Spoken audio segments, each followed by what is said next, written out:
안녕하세요. 잠들기 전 듣는 역사 이야기 꿈꾸는 사관입니다. 밤이 깊어지고 있습니다. 창밖에서는 빗소리가 들려오는 듯도 하고 아닌 듯도 합니다.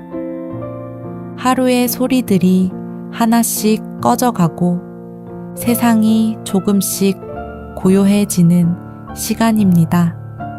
이런 밤에는 빗소리가 유난히 잘 어울리는 이야기가 있습니다. 지난 이야기에서 우리는 한 사람의 긴 여정을 따라왔습니다.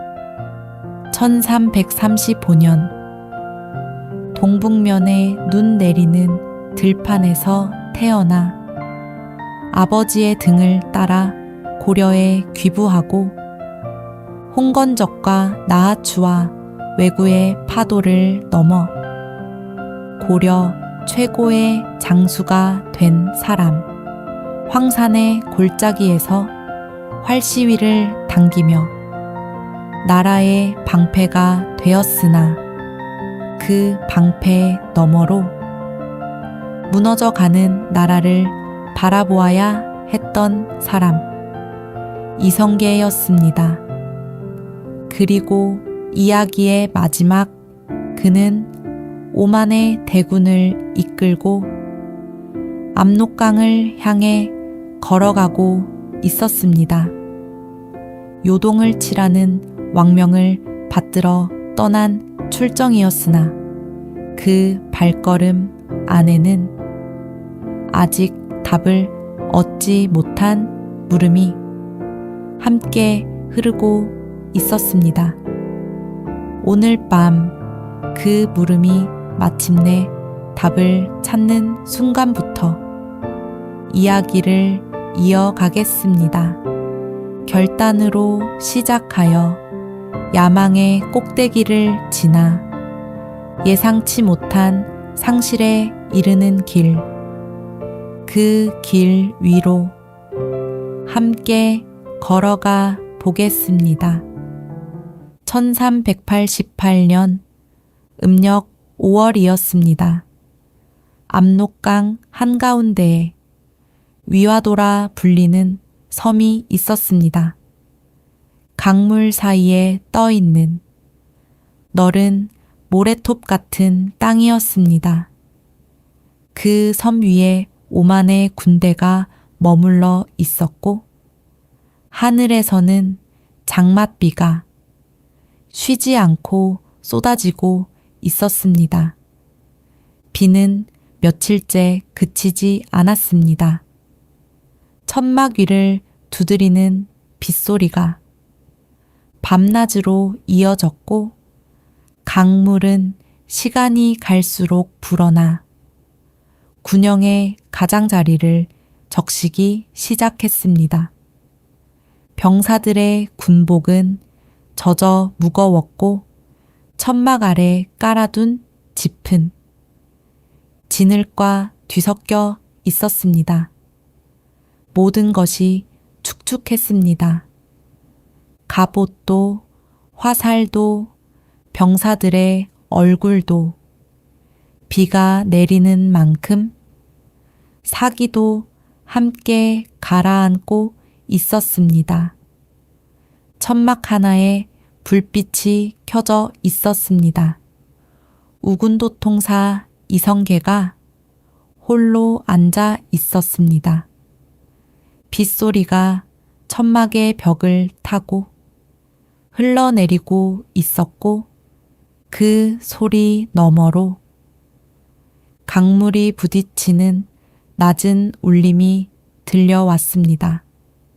건너편 요동 땅은 빗줄기에 가려 보이지 않았습니다.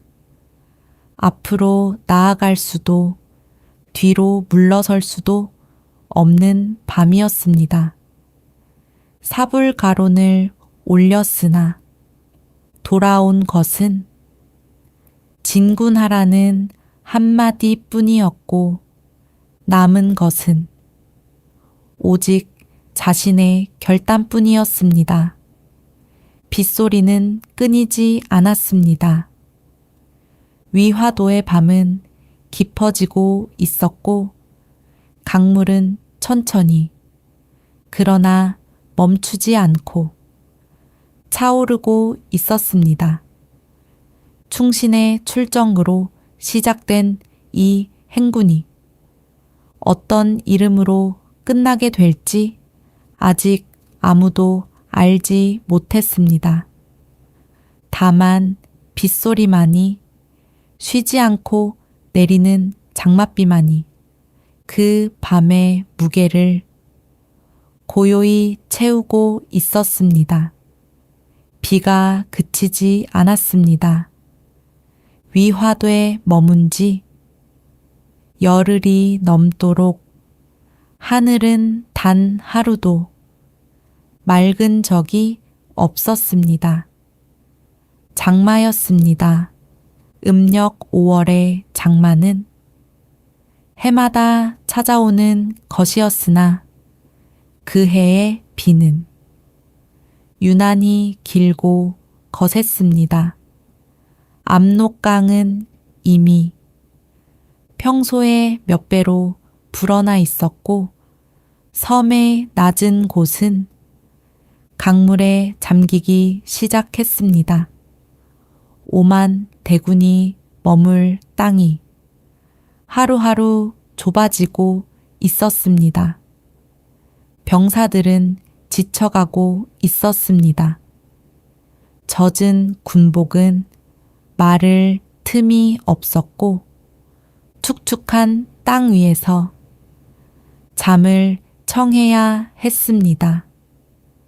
보급은 끊기기 시작했습니다.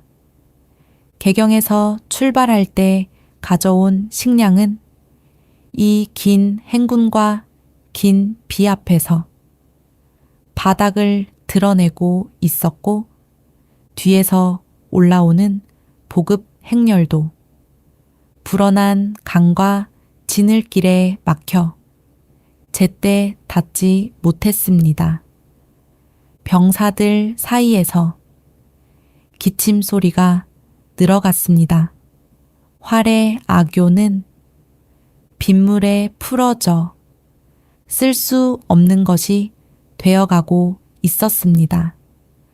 사불가론에서 이성계가 우려했던 일들이 하나하나 현실이 되고 있었습니다. 이성계는 다시 한번 글을 올렸습니다. 회군을 청하는 상소였습니다. 강물이 이미 도하가 불가능한 높이에 이르렀다는 것, 병사들의 상태가 날로 나빠지고 있다는 것, 이 상황에서 요동을 향해 건너가는 것은 5만의 목숨을 강물에 내던지는 것과 다름없다는 것을 다시 한번 아뢰었습니다. 그리고 기다렸습니다. 빗소리 속에서 개경의 답을 기다렸습니다. 돌아온 대답은 달라지지 않았습니다. 진군하라. 우왕과 최영의 뜻은 변함이 없었습니다. 요동을 치라는 명은 거두어지지 않았고 회군은 허락되지 않았습니다. 이성계의 손에 들린 그 짧은 회신 위로도 빗방울이 떨어졌을 것이었습니다. 글자가 번지고 먹이 흐르고 왕명의 무게만이 손안에 남았습니다. 그날 밤이었습니다. 빗소리는 여전했고 강물 소리는 더욱 가까워져 있었습니다. 이성계는 천막 안에서 밤을 새웠습니다. 22의 처음 전장에 나선 이후 32년 수많은 전투에서 수많은 결단을 내려왔으나 이 밤의 결단은 그 모든 것과 차원이 달랐습니다. 적을 향해 칼을 드는 것이 아니라 자신이 섬기던 왕의 명을 거스르는 일이었습니다. 성공하면 나라를 살리는 것이 되겠으나 실패하면 역적이 되는 것이었습니다. 그 사이에 중간은 없었습니다. 이성계의 곁에는 조인옥이 있었고 뜻을 같이 하는 장수들이 있었습니다. 그들도 이 행군의 끝이 어디인지를 알고 있었습니다. 요동의 벌판에서 명나라의 대군과 맞닥뜨리는 것이 아니라 이 섬 위에서 굶주림과 질병에 쓰러지는 것이 될 수도 있다는 것을 장수들의 눈빛 속에도 같은 물음이 담겨 있었습니다. 돌아가야 하는 것이 아닌가. 새벽이 왔습니다. 비는 여전히 내리고 있었으나 이성계의 눈빛은 달라져 있었습니다. 밤새 흔들리던 마음이 한 곳에 멈추어 있었습니다. 군대를 돌리기로 한 것이었습니다. 요동이 아닌 개경을 향해 왕명이 아닌 자신의 판단을 따라 오만의 대군을 이끌고 남쪽으로 돌아가기로 한 것이었습니다. 회군의 뜻이 전해지자 군영의 동요가 일었습니다. 왕명을 거스르는 것이 무엇을 뜻하는지 모르는 병사는 없었습니다. 그러나 동시에 이 섬 위에서 하루하루 지쳐가던 병사들 사이에서는 안도의 숨결도 흘러나왔습니다. 살아서 돌아갈 수 있다는 것, 그 한 가지가 두려움보다 앞서는 순간이었습니다. 1388년 음력 5월 이성계는 위화돼서 회군했습니다.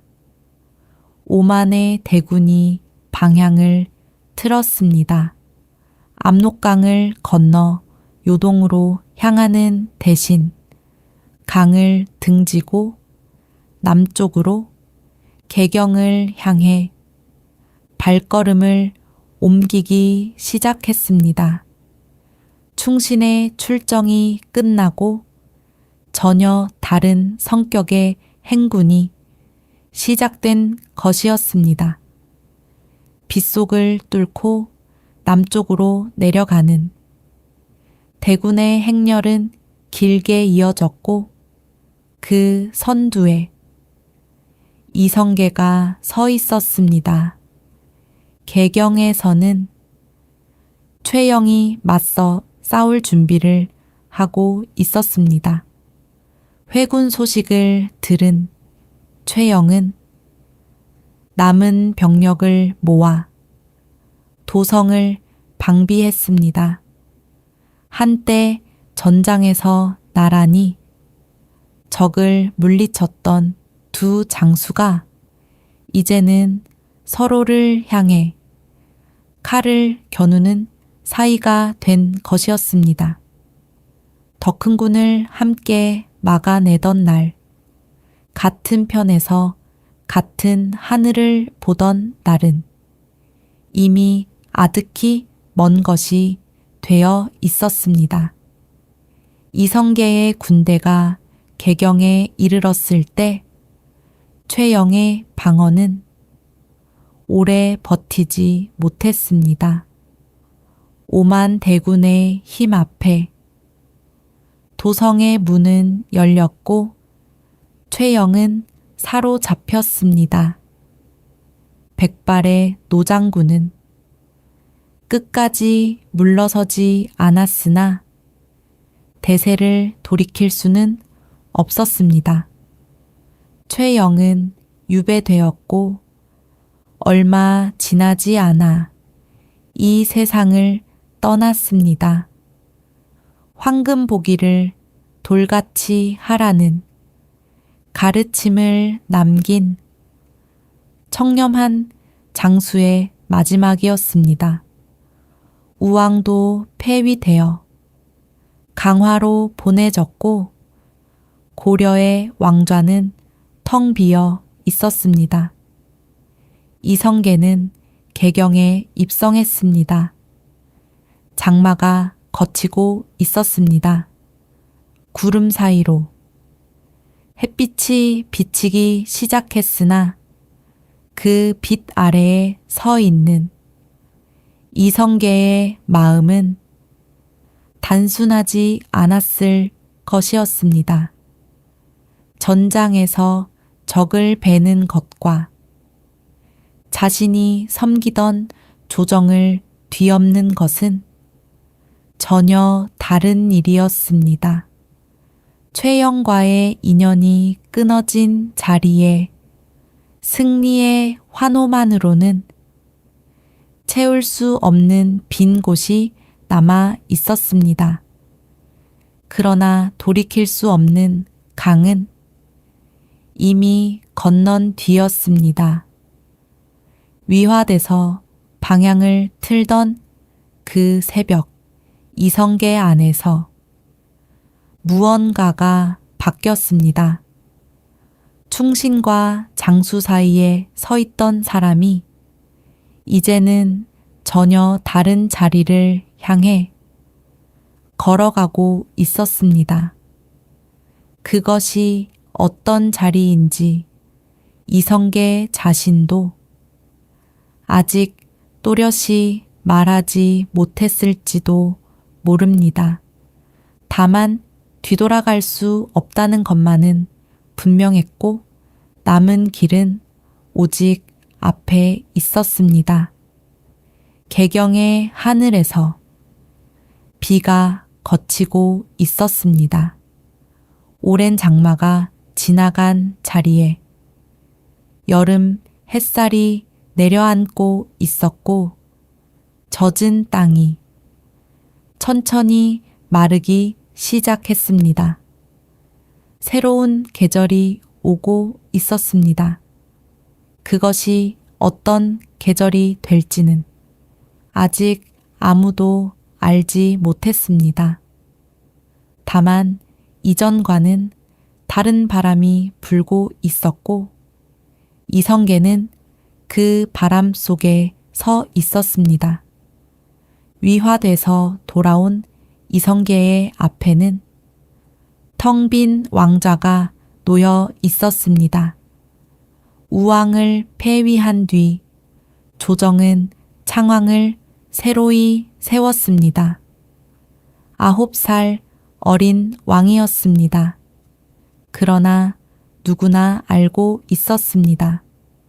왕좌에 앉은 아이의 뒤에서 나라를 움직이는 힘이 어디에 있는지를 고려의 왕실은 이미 스스로의 힘으로 서 있지 못하는 존재가 되어가고 있었습니다.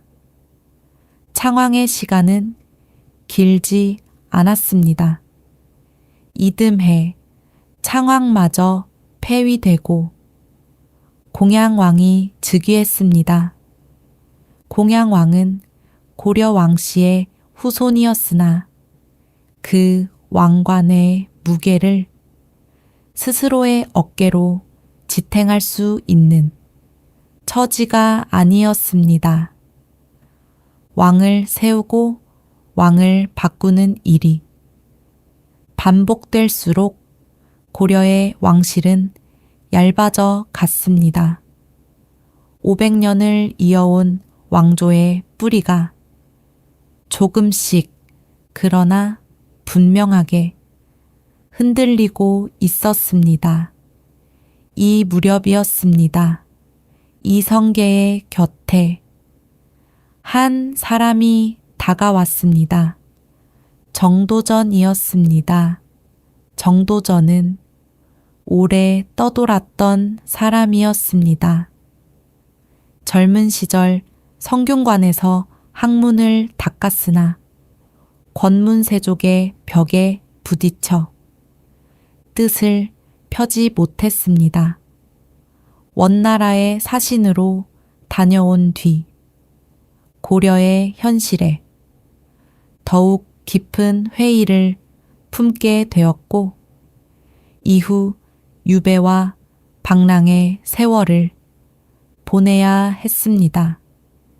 나주로, 부여로, 김제로 그가 떠돌아다닌 땅은 고려의 가장 낮은 곳이었습니다. 논두렁 사이에서 백성들의 삶을 보았고 굶주린 아이들의 얼굴을 마주했습니다. 권문세족이 빼앗은 땅 위에서 소작으로 겨우 연명하는 사람들의 고단함을 눈으로 확인했습니다.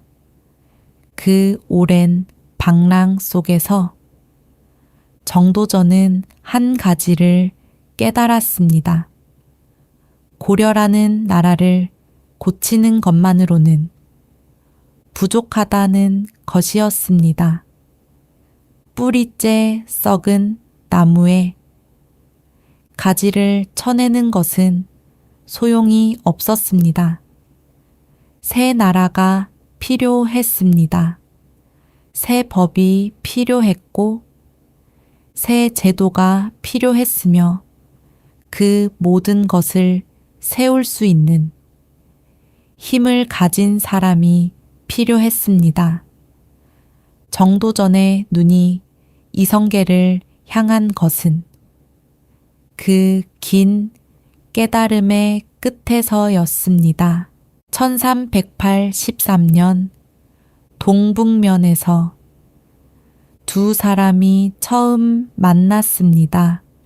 위화도 회군이 있기 5년 전의 일이었습니다. 떠도는 학자와 변방의 장수가 마주 앉았습니다. 기록에 따르면 정도전은 이성계의 군영에 머물며 그의 사람됨을 살펴보았고 이성계 또한 이 학자의 깊은 식견에 귀를 기울였다고 전해집니다. 칼을 쥔 손과 붓을 쥔 손이 서로를 알아본 자리였습니다. 위화도 회군 이후 정도전은 이성계의 가장 가까운 곁에 서 있었습니다. 조준, 남은, 윤소종 등 뜻을 같이 하는 신진사대부들도 하나둘 모여들었습니다. 이들은 과거에 급제하여 관직에 올랐으나 권문세족의 벽에 막혀 뜻을 펴지 못했던 사람들이었습니다. 고려의 낡은 질서 안에서는 이루지 못할 꿈을 품고 있던 사람들이 이성계라는 큰 나무 아래로 모여든 것이었습니다.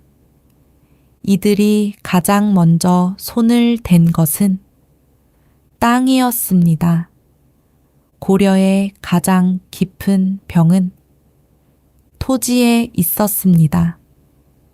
권문세족은 온갖 방법으로 백성의 땅을 빼앗아 자신의 농장으로 만들어 왔습니다.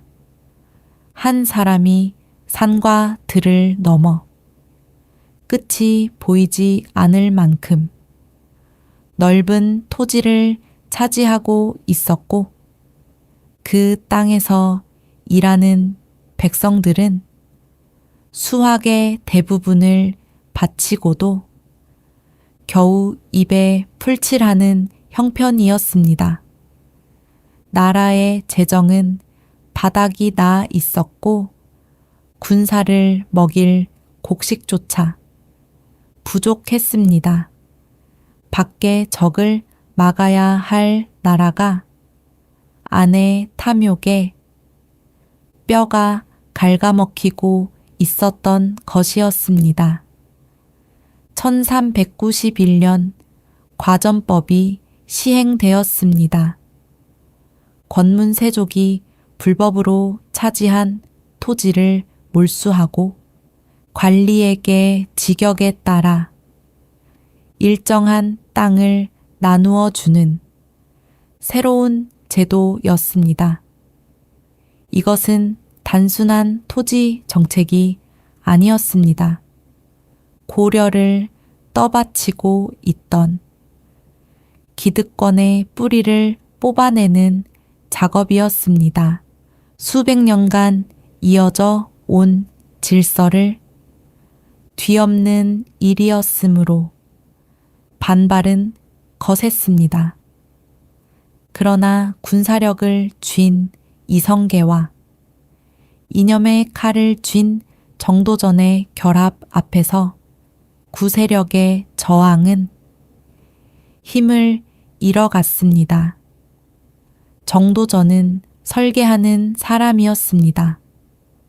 토지 제도만이 아니었습니다. 그의 머릿속에는 새 나라의 밑그림이 이미 그려져 있었습니다.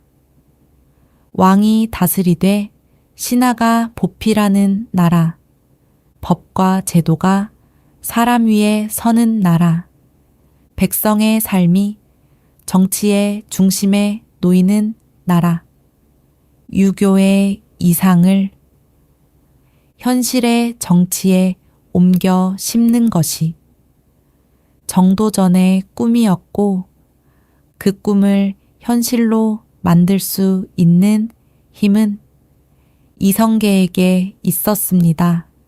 이성계에게 정도전은 자신이 가지지 못한 것을 가진 사람이었습니다. 전장에서 적을 물리치는 법은 수십 년간 몸에 익혀왔으나 나라를 세우고 법을 만들고 제도를 갖추는 일은 칼로 할 수 있는 것이 아니었습니다. 정도전은 그 빈자리를 채워주는 사람이었습니다. 이성계가 큰 방향을 잡으면 정도전이 그 방향에 살과 뼈를 입혀 구체적인 모습으로 만들어냈습니다. 무장과 학자의 만남이었습니다.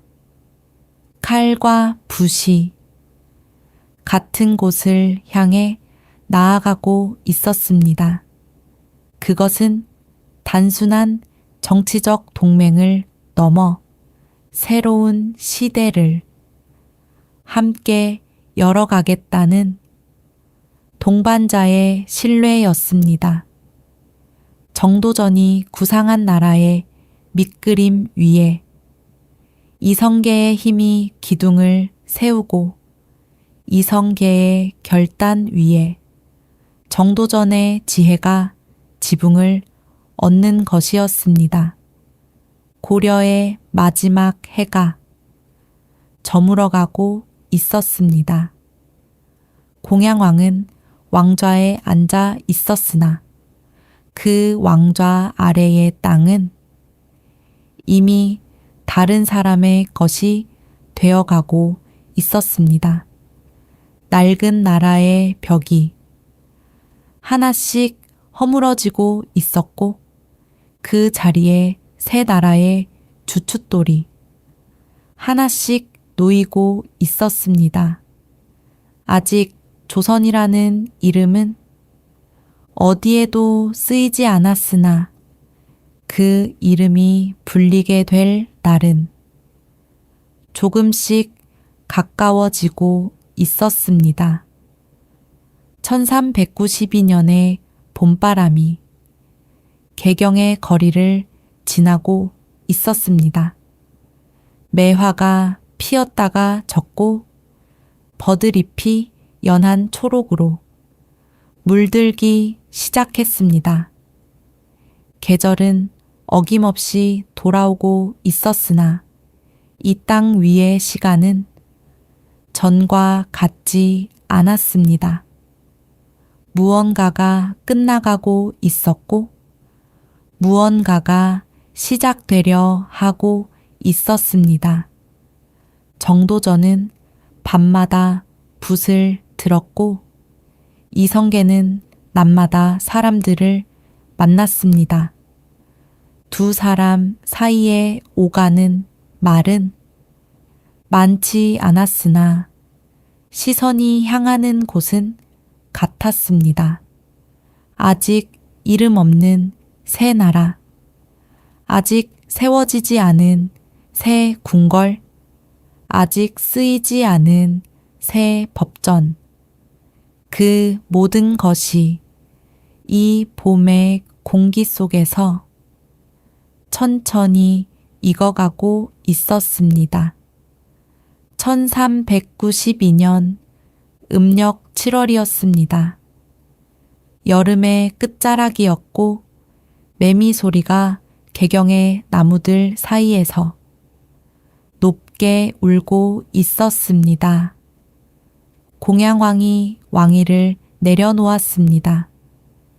선위라는 이름이 붙었으나 그것이 온전히 자발적인 것이 아니었음을 모르는 이는 없었습니다. 500년 고려 왕조의 마지막 왕이 왕관을 벗는 순간이었습니다. 이성계가 수창궁에서 왕위에 올랐습니다. 58배 나이였습니다. 동북면의 변방에서 태어나 말 위에서 자라고 전장에서 이름을 얻고 위화돼서 역사의 방향을 바꾼 사람이 마침내 왕좌에 앉은 것이었습니다. 새 왕조의 이름은 조선이었습니다. 단군 이래 이 땅에서 가장 오래된 이름 중 하나를 빌려와 새로운 시작의 뜻을 담았습니다. 500년이 저물고 또 다른 500년이 눈을 뜨는 순간이었습니다. 그러나 새 나라가 세워졌다고 해서 모든 것이 하룻밤 사이에 달라지는 것은 아니었습니다. 왕조의 이름은 바뀌었으나 백성의 삶은 여전했고 궁궐의 주인은 달라졌으나 나라의 살림은 빈약했습니다. 새 나라에는 새 터전이 필요했습니다. 고려의 도읍 개경에는 500년 묵은 세력의 뿌리가 너무 깊이 박혀 있었습니다.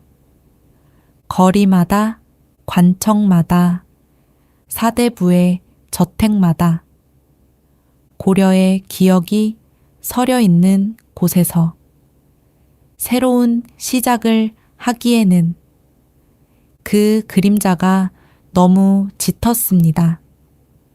태조는 수도를 옮기기로 했습니다. 여러 곳이 후보로 올랐습니다. 계룡산 아래가 거론되었고 무악 근처도 논의되었습니다. 그러나 마침내 낙점된 곳은 한양이었습니다. 북쪽으로 북악산이 병풍처럼 둘러서고 남쪽으로 남산이 마주보며 동쪽에 낙산과 서쪽에 인왕산이 양팔처럼 감싸 안은 분지였습니다. 그 가운데를 청계천이 조용히 흘러가고 있었습니다. 산이 막아주고 물이 흘러주는 땅이었습니다. 1394년 한양천도가 이루어졌습니다. 새 수도의 땅 위에 궁궐이 올라가기 시작했습니다. 경복궁이었습니다. 북악산을 등지고 남쪽을 바라보는 자리에 터를 잡았고 수많은 인부들의 손으로 기둥이 세워지고 지붕이 올려졌습니다. 돌을 다듬는 소리, 나무를 깎는 소리, 흙을 다지는 소리가 한양의 하늘 아래 울려 퍼졌습니다.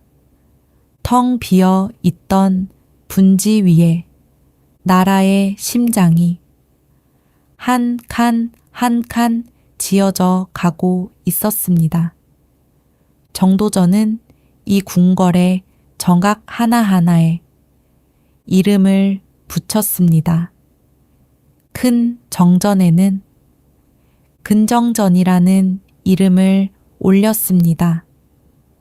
부지런히 정사를 살핀다는 뜻이었습니다. 왕이 신하를 만나는 곳에는 사정전이라 했습니다. 깊이 생각하여 다스린다는 뜻을 담았습니다. 궁궐의 정문에는 광화문이라는 이름을 걸었습니다. 왕의 큰 덕이 온 사방을 비춘다는 뜻이었습니다. 글자 하나하나에 새 나라가 어떤 나라여야 하는지에 대한 바람이 새겨져 있었습니다. 정도전의 붓은 궁궐의 이름에서 멈추지 않았습니다. 조선 경국전을 편찬하여 새 나라의 법과 제도의 뼈대를 세웠습니다. 왕이 어떻게 다스려야 하는지, 신하가 어떻게 보필해야 하는지, 세금은 어떻게 거두고 군사는 어떻게 운용하는지, 나라를 이루는 모든 것의 기본 틀을 글로 써서 남긴 것이었습니다.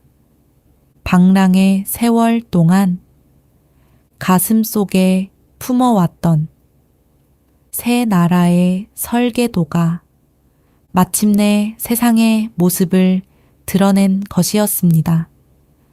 사대문도 들어섰습니다. 동쪽의 흥인지문, 서쪽의 돈의문, 남쪽의 숭례문, 북쪽의 숙정문, 인과 의와 예와 지, 유교의 4가지 덕목을 각각의 문에 담았습니다. 성벽이 4산의 능선을 따라 이어졌고 그 안에 종묘와 사직이 자리를 잡았습니다.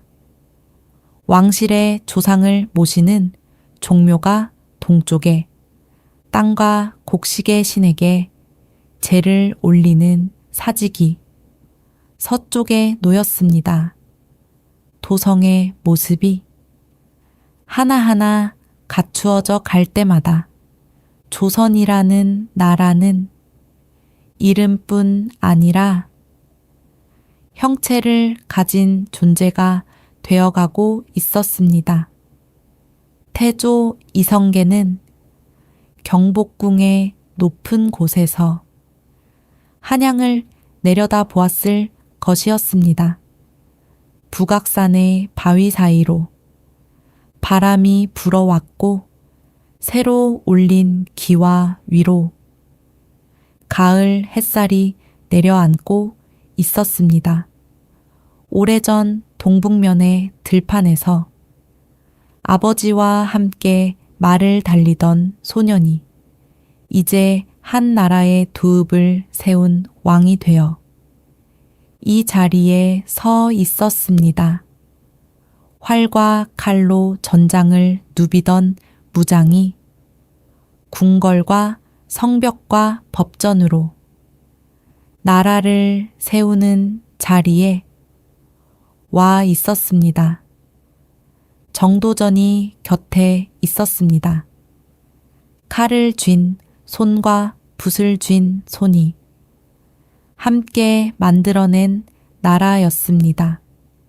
이성계가 큰 방향을 잡으면 정도전이 살과 뼈를 입혔고 정도전이 그림을 그리면 이성계가 힘으로 그것을 세상에 세웠습니다.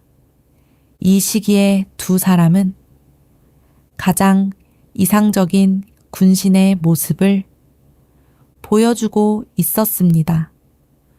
서로가 서로에게 없는 것을 채워주는 사이였고 같은 꿈을 향해 나란히 걷는 동반자였습니다. 한양의 첫 겨울이 다가오고 있었습니다. 새로 지은 경복궁의 지붕 위로 첫눈이 내렸습니다.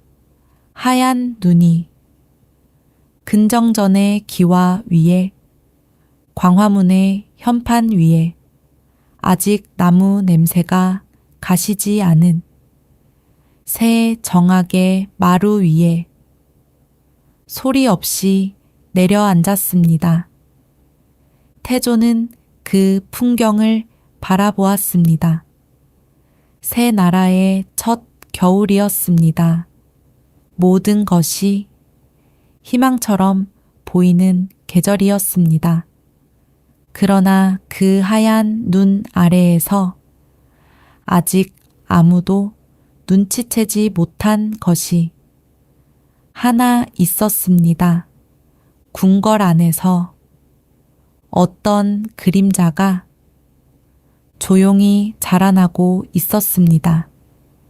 그 그림자는 왕좌를 둘러싼 것이었고 아버지와 아들 사이에 놓인 것이었으며 나라를 세운 기쁨이 가장 높은 곳에 닿은 바로 그 순간부터 싹트기 시작한 것이었습니다. 눈은 소리 없이 내렸고 경복궁의 밤은 고요했습니다. 태조에게는 8명의 아들이 있었습니다. 첫째 부인 신의 왕후 한씨에게서 6 아들을 두었고 둘째 부인 신덕왕후 강씨에게서 2 아들을 두었습니다. 8 그루의 나무가 한 뿌리에서 뻗어나왔으나 그 가지들이 향하는 곳은 서로 달랐습니다. 5째 아들 이방원은 일찍부터 남다른 사람이었습니다. 형제들 가운데 유일하게 과거에 급제한 수재였고 학문에만 머무르지 않고 세상의 흐름을 읽는 눈이 날카로웠습니다. 조선이 세워지기 전 아버지의 길을 가로막는 돌들을 치우는 일을 마다하지 않았던 것도 이방원이었습니다. 고려의 마지막 충신 정몽주가 선주교 위에서 쓰러진 것도 이방원의 결단 아래에서 벌어진 일이었습니다. 아버지가 차마 하지 못하는 일 해서는 안 되지만 하지 않으면 앞으로 나아갈 수 없는 일을 이방원이 대신 짊어졌습니다.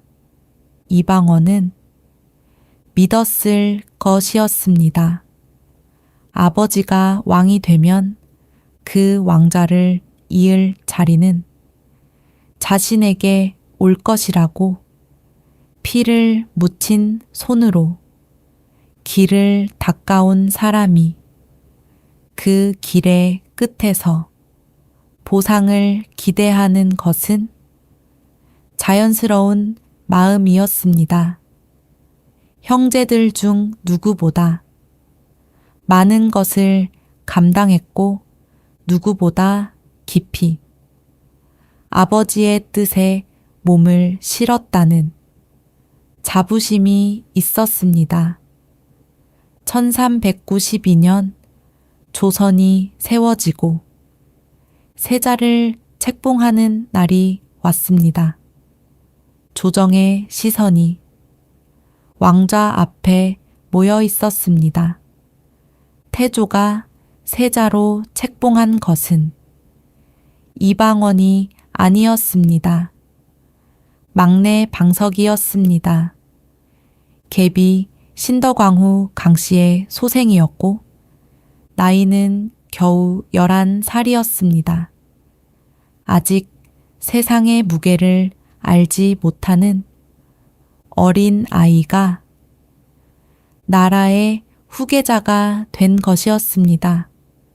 조정은 술렁였으나 겉으로 드러내는 이는 많지 않았습니다. 이방원의 가슴에 깊은 상처가 새겨졌습니다. 그것은 세자의 자리를 빼앗긴 분노만이 아니었습니다. 아버지에게 인정받지 못했다는 서러움이었고 자신이 흘린 피와 땀이 아무것도 아닌 것이 되어버렸다는 허탈함이었습니다. 선주교 위에서 정몽주를 쓰러뜨릴 때 그 무거운 결단의 대가가 이것이란 말인가? 이방원은 입을 다물었습니다. 그러나 다문 입 안쪽에서 무언가가 단단하게 굳어가고 있었습니다. 태조의 선택에는 여러 갈래의 사정이 얽혀 있었습니다. 신덕왕후 강씨는 태조가 깊이 아끼는 사람이었습니다. 개국 이전부터 곁에서 내조해온 사람이었고 태조의 마음이 가장 오래 머무는 자리에 있는 사람이었습니다. 그 사랑이 아들에게로 흘러간 것이었습니다. 아끼는 여인의 아들을 후계자로 세우고 싶은 아버지의 마음이 거기에 있었습니다. 그러나 그것만이 전부는 아니었습니다.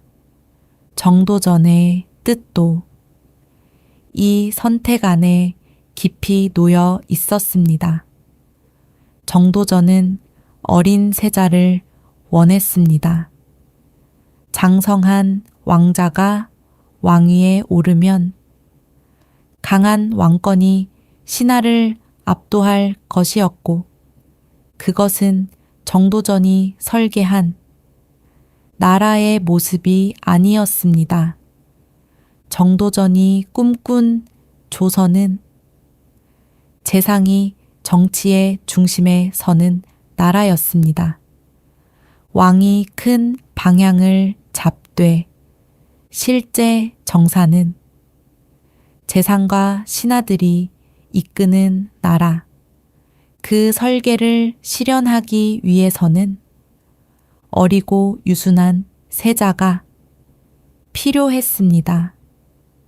정도전은 방석의 세자 책봉을 적극적으로 밀었습니다.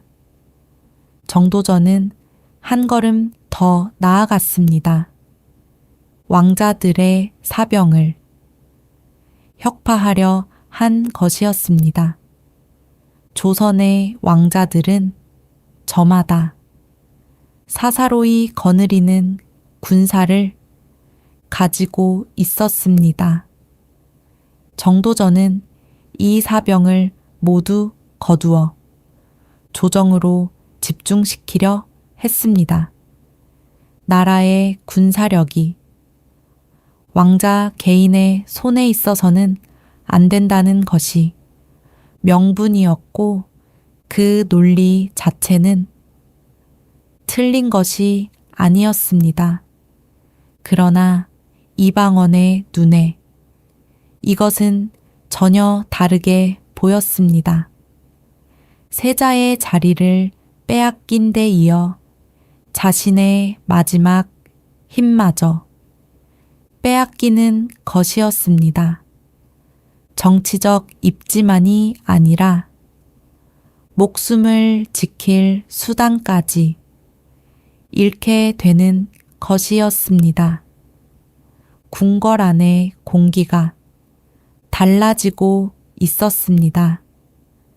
겉으로는 새 나라의 질서가 하나하나 잡혀가고 있었으나 그 안쪽에서는 보이지 않는 균열이 깊어지고 있었습니다. 이방원과 정도전 사이의 거리는 좁혀질 수 없는 것이 되어가고 있었습니다. 아버지가 가장 신뢰하는 신하와 아버지에게 가장 인정받고 싶은 아들이 서로를 향해 조용히 칼을 갈고 있었습니다. 1398년 가을이었습니다. 여름의 열기가 차에 가시지 않은 무렵이었습니다. 신덕왕후 강씨가 세상을 떠난 지 2년이 지나 있었습니다. 태조는 아끼는 사람을 잃은 슬픔에 오래도록 잠겨 있었고 정사에서 한 발 물러나 있었습니다. 그 빈자리를 정도전이 채우고 있었고 사병 혁파의 움직임은 더욱 구체적으로 진행되고 있었습니다. 이방원이 움직였습니다. 음력 8월의 어느 밤이었습니다. 이방원은 자신의 사병을 이끌고 일어섰습니다. 정도전의 거처를 급습했고 남은의 집에도 군사를 보냈습니다. 새 나라의 설계자였던 정도전은 그 밤에 세상을 떠났습니다. 남은도 함께였습니다. 세자방석과 그 형 방번도 이 와중에 목숨을 잃었습니다. 제1차 왕자의 난이었습니다.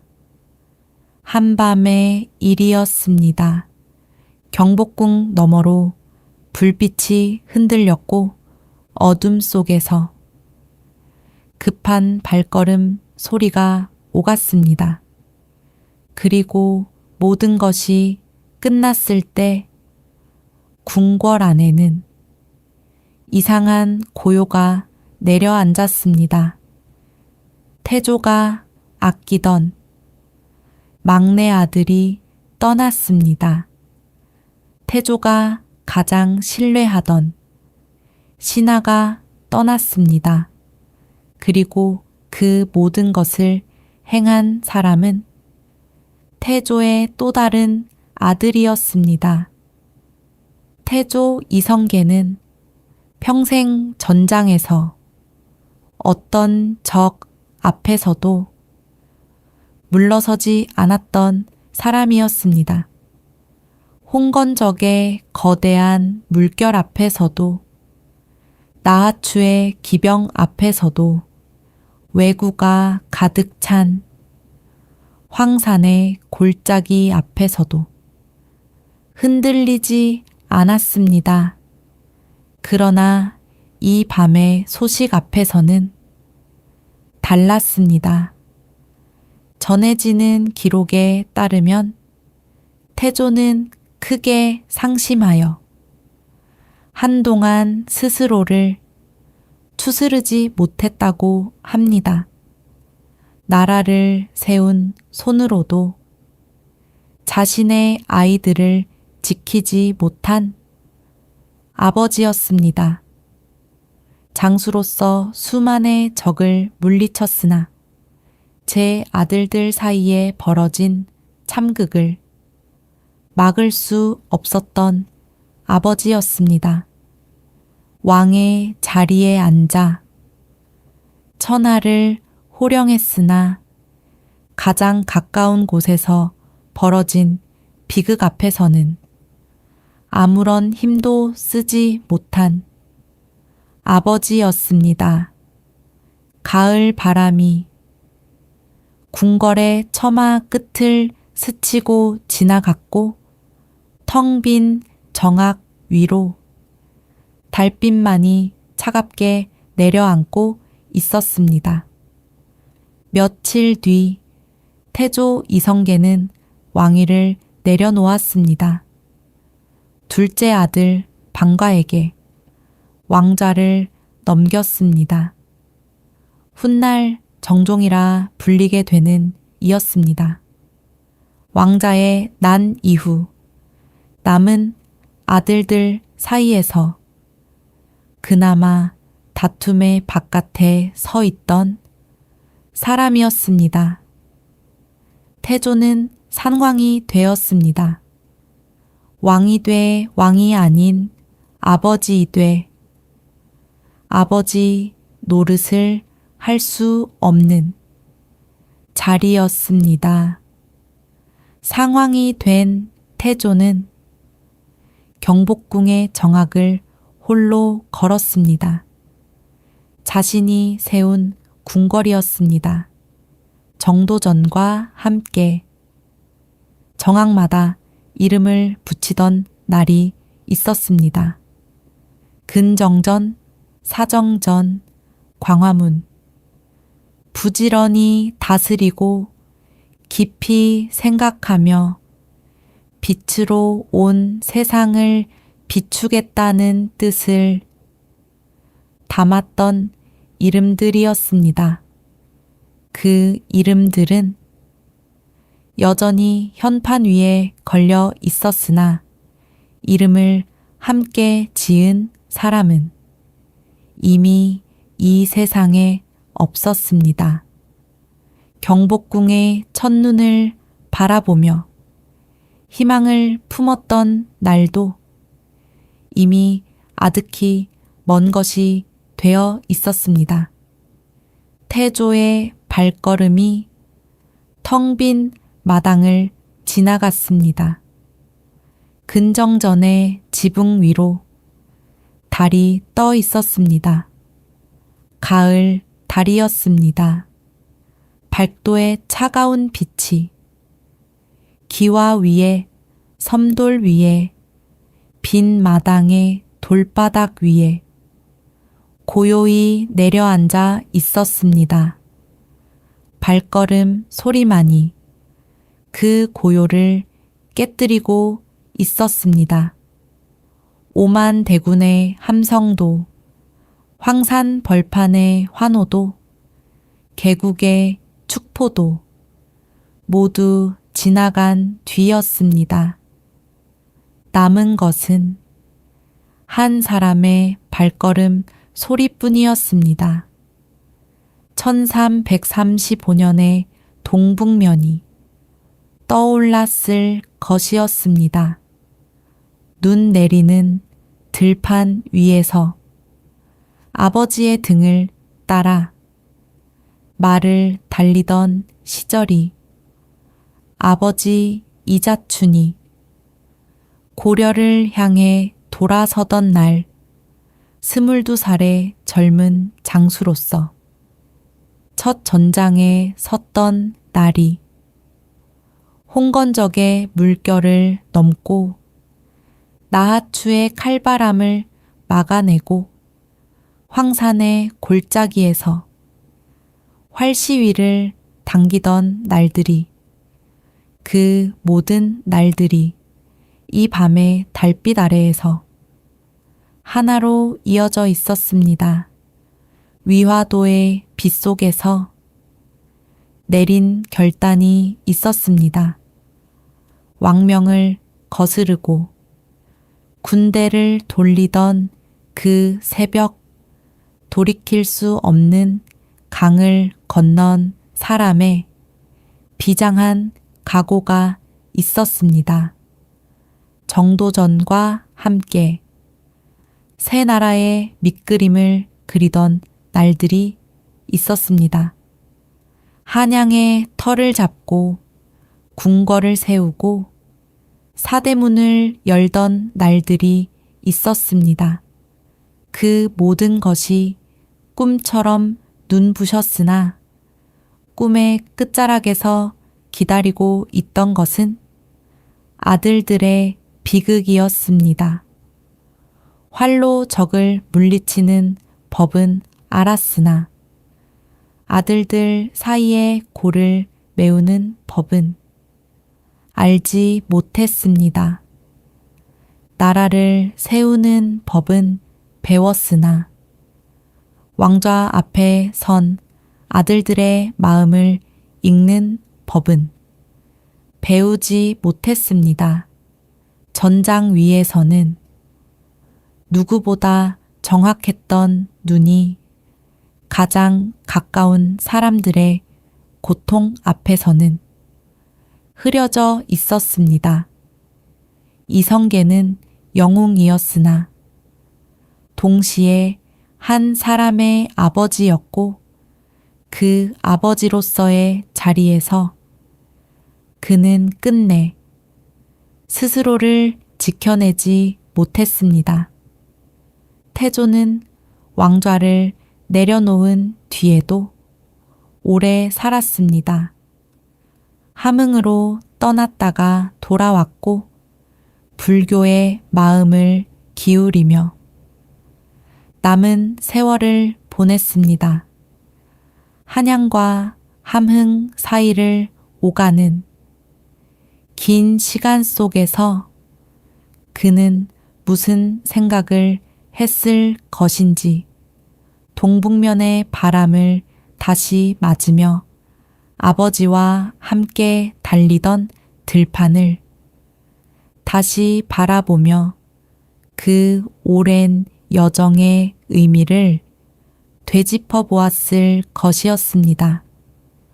1408년 태조 이성계는 74세 나이로 세상을 떠났습니다.